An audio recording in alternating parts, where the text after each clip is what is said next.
I'm Janet, Try It Like It, Create It, and I'm here today with Etchall etching cream, and what we're working on is a St. Patrick's Day project, and I have already cut my vinyl and weeded my vinyl out on a Cricut Maker. And so what I'm going to show you here is the design is actually this clover, and it is fully woven, and there are some little pieces in here, but they were so small and detailed.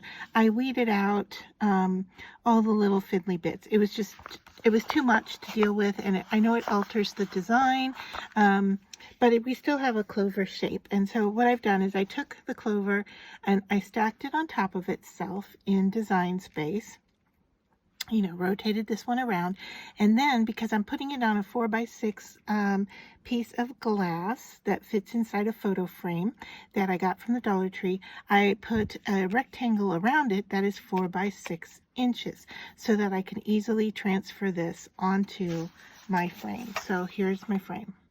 Okay, and so this is going to sit right in there, and then we're going to etch the shape.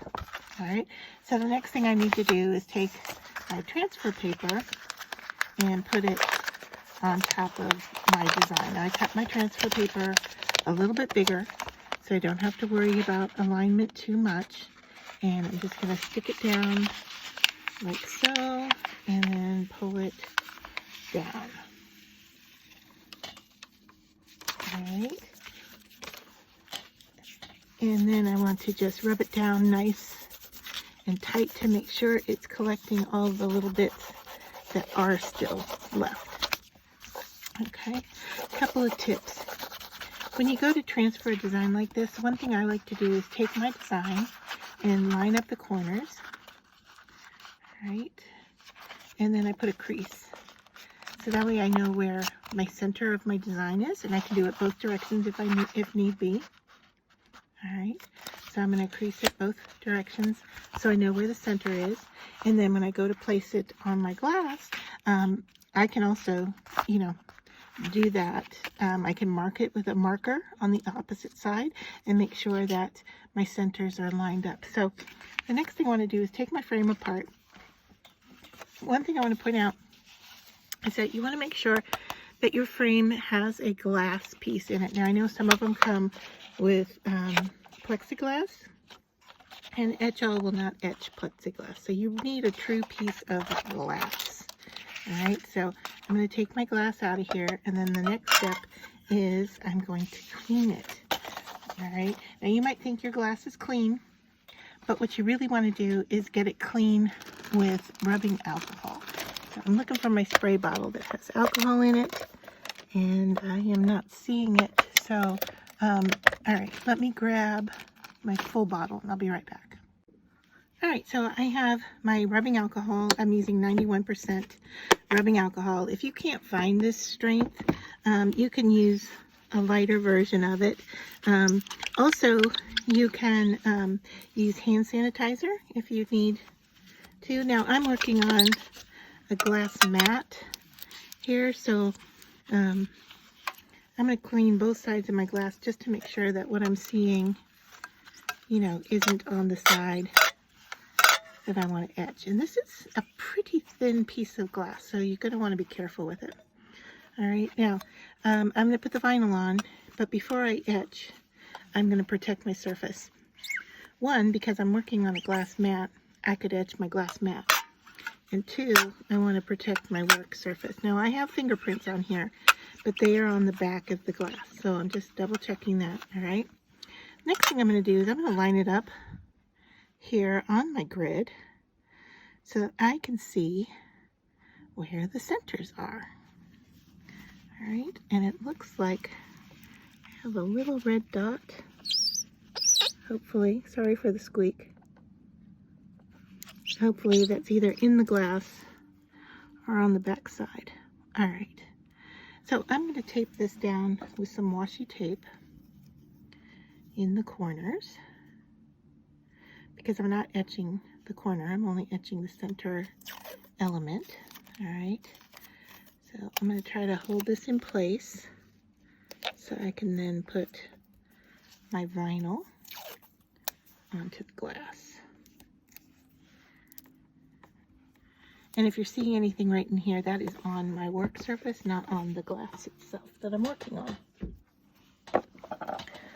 All right, so you remember we centered this, all right? And I know that it's 4 inches, so what I'm gonna do here is just fold back a little teeny tiny piece. Now remember, my vinyl is the exact same size as my glass. All right, so that makes it pretty easy to line it up here at the top.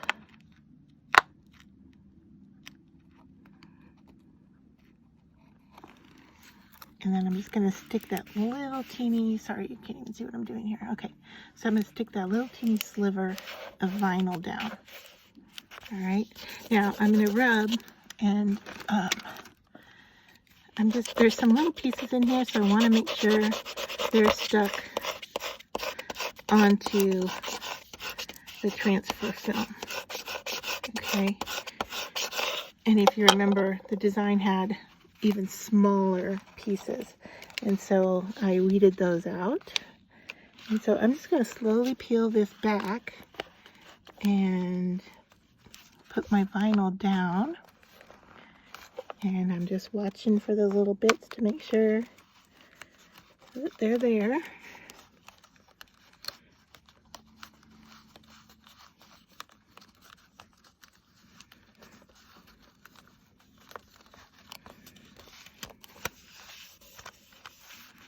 Making sure I don't have any air bubbles.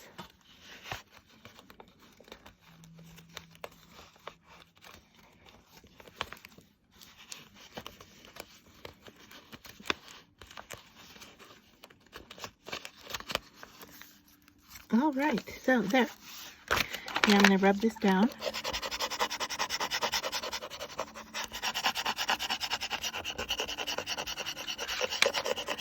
Make sure it's transferred onto the glass really well.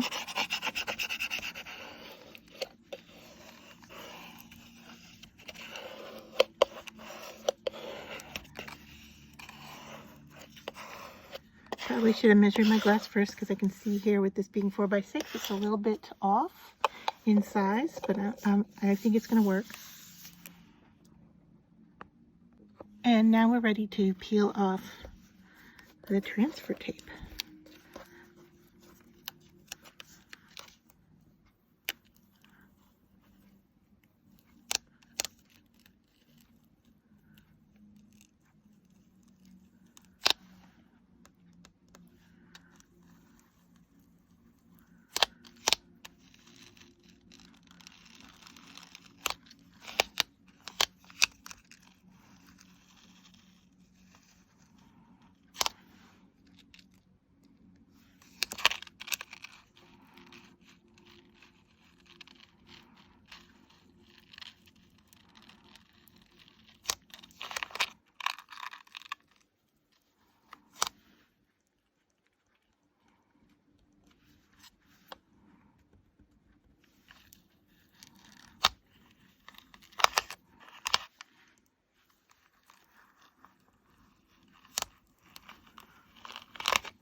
Okay, everything transferred, so I am ready to now etch the glass.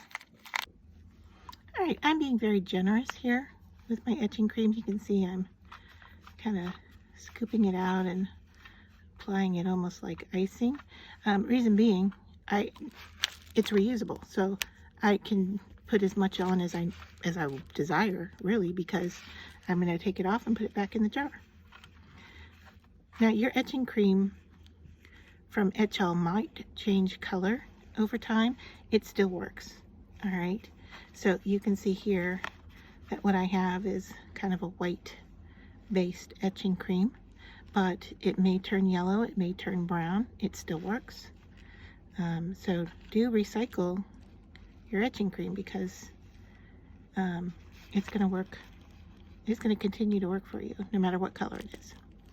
All right, so I'm going to set that aside, and I'm going to put my stopwatch on.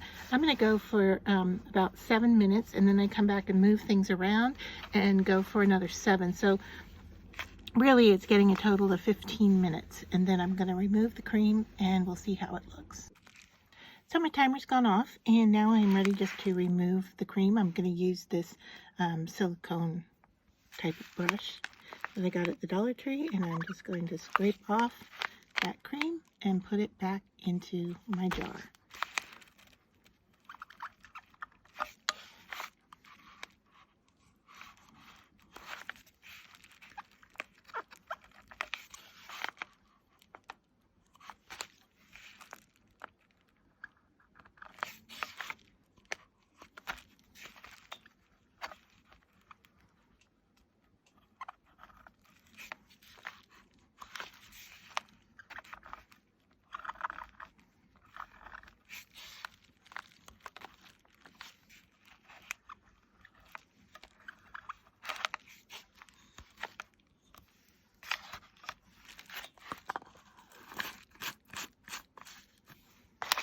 Alright, at this point, what you would do is take it to the sink and wash with soap and water.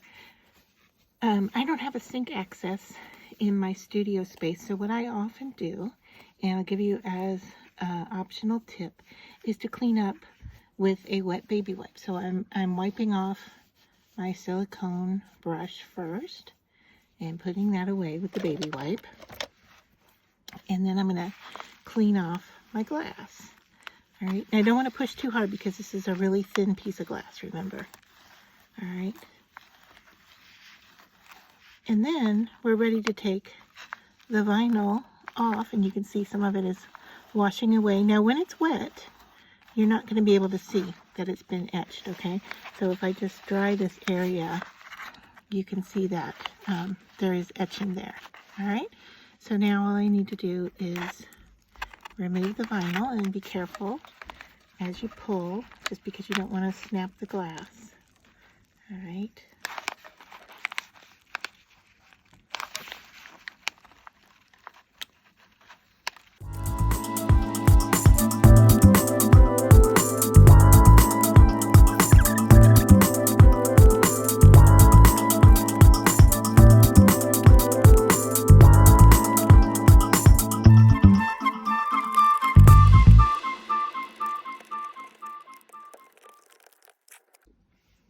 Alright, so I got all the vinyl off. Once more, I'm going to go over it with my baby wipe.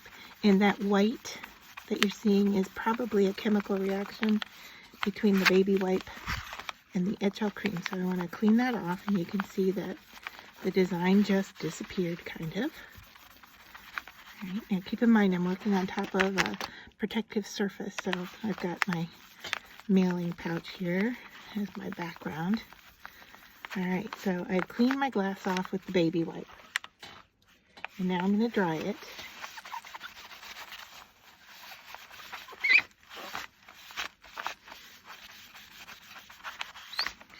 In my very next step, you can see it's etched nicely. Okay. I don't know, does it work better with the white underneath it? Anyway, there it's etched.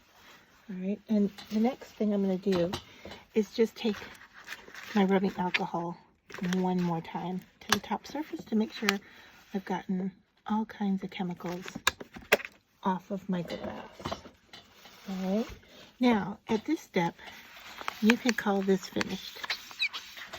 Alright, if you like your result, you can just leave it as is, or if you want, you can fill in with kind of a gilding wax or paste. Sorry for the squeaky noise. You can fill your etching in if you want to color it. Alright, now I find that after I've cleaned it, what I like to do is take a cloth, I like to take a cloth and just buff it a little bit. Alright, and I find that that gentle buffing over the top just kind of helps clarify my etching. Alright, so now to see what that's going to look like in the frame, alright, it's going to look like that. And my thought was that I would actually frame this and leave it without a backing. So if you hang it on the wall, you're going to see the color that the wall is. all right, because I kind of liked the idea of that. But the next step that I'm going to do here is I am going to patina my frame, and so I am going to use this kit of patina from Modern Masters. Alright, so now I'm ready to patina my frame. I dusted it off and made sure that, I mean, when it came out of the package, I could still see it does have some lint on it, so I want to get all that off before I start painting. Now my patina kit comes with 3 products in it, and the instructions are on the outside of the box. And it's pretty easy, straightforward, except that it does take time. So I've got a primer here, I've got a patina, and I've got copper. All right, so the first thing we're going to do is work with the primer, and it says that you're going to put 2 coats of primer on, and you're going to allow a half an hour between each coat, and they want you to do it with a sponge type brush. So working on the same surface that I did my etching on, I am just going to paint the primer onto my frame. And I can see the need already for 2 coats because I'm kind of getting a hit or miss application here.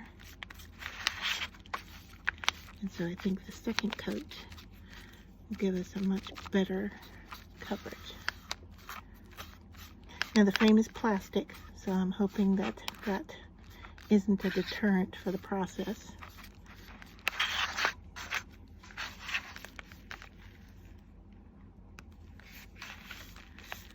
So it applies just like paint. It is kind of thinner than an acrylic paint would be. It's liquidy. Is that a word? More liquid?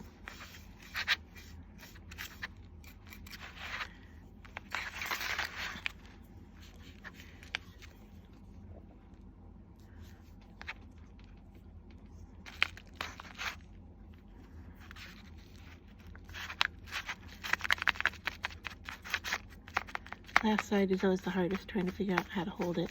So you don't get paint everywhere.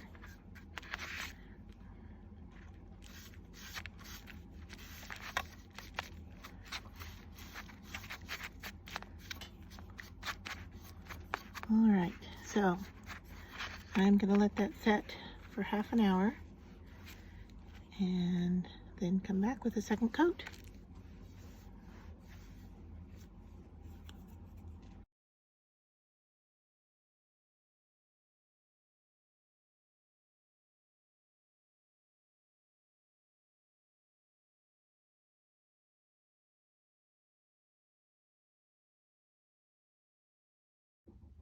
So my patina has dried, and I really like the look of this a lot better than the black. And so what I'm going to do is I'm going to put now my etched piece into my frame, and I'm putting it the etching side forward. And here you can see what the black look like on the back. And I'm just going to push these tabs down, and probably gonna have to curve them a little bit so you don't see them from the front side, because I would like the glass to just be there and not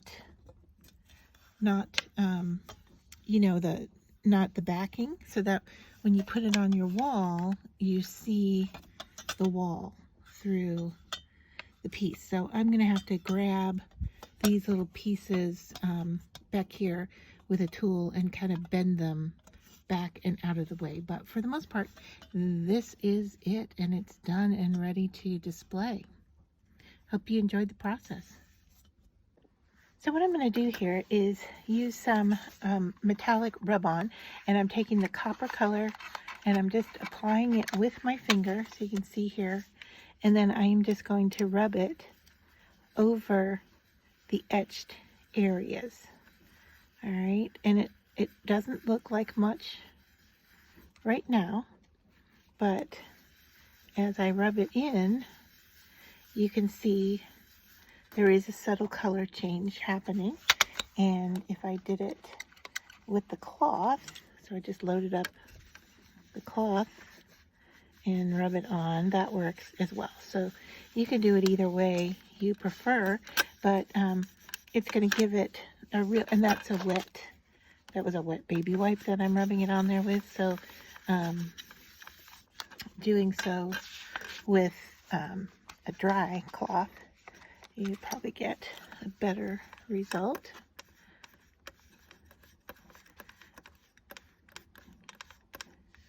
Alright, and so we have a large area there to cover in the center design. So let me just get this on, and then I'll show you what it looks like. You could do it either way, just etched or, you know, with the rub-on metallic. So let's just apply this and see how it looks. So there it is after the wax has been rubbed in and kind of gently bubbed off.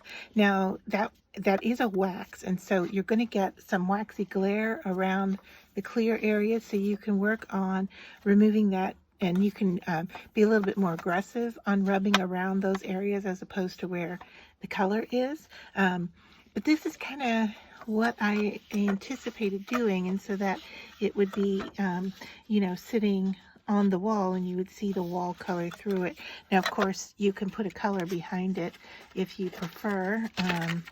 Let's see, it came with this piece that was white, so let's just put that behind there so you can kind of see what that's going to look like. And I had to bend my pieces out of the way in the back to be able to get in and buff. So I have moved those metal pieces out of the way, and now of course I'm not in trouble getting it back in here. So let's just, okay, dropped it in, put the white on just so you can see what it looks like. I'll just put the back on for sturdiness.